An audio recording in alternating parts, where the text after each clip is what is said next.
Labour gets into power tomorrow and wants to deliver meaningful change on this issue, where would you suggest that they start? Oh, wow. That's a big, big question. Yeah, okay. So You can have this for free, by the way, Sakir.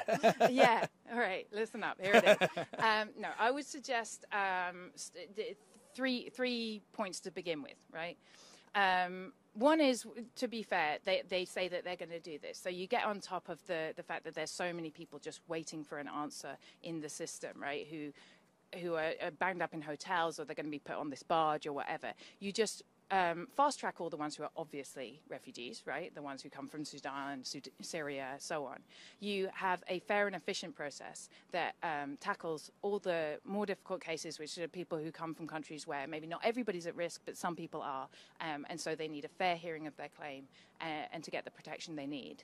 So that's step one, right? And I do think that they are committed to doing that. Step two, they also talk about, which is that, you know, we don't need to deal with Rwanda, we need to deal with Europe. Now, here's the thing, a deal with Europe can look like a lot of different things, right?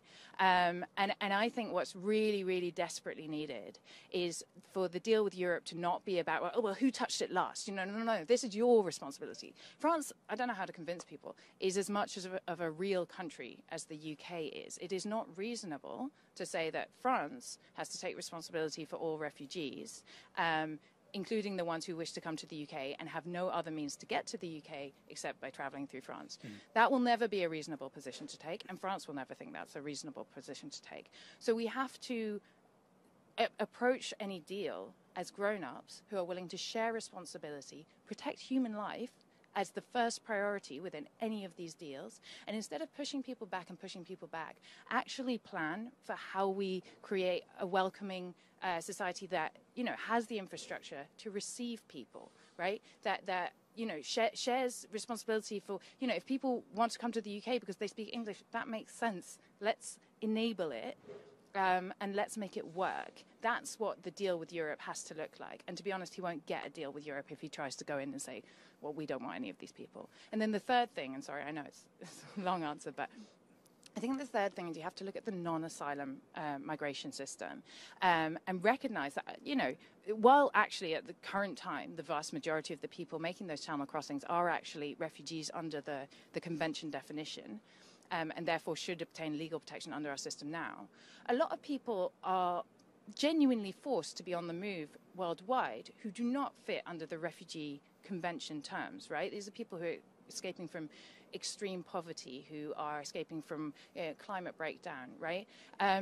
Those people don't have the same rights under the law as we currently have it. And what we need is, again, a more realistic system that has much more flexible opportunities for people who are not the wealthy elite of the world, basically, who are commanding high salaries, who have elite qualifications.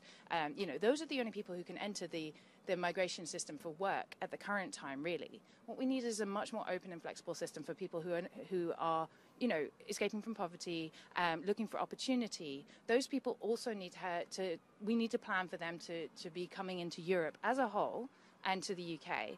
And make the huge contributions that they are capable of making to our communities. But we need to open that up as well, because that would also stop people from being forced to make irregular journeys and then end up living in a hostile environment, probably working in exploitation in the UK without the support of the state. Because those people exist too. There's no use pretending it's only people who fit the Refugee Convention definition who are making those journeys. But we can't make them disappear either, and we should treat them like humans too.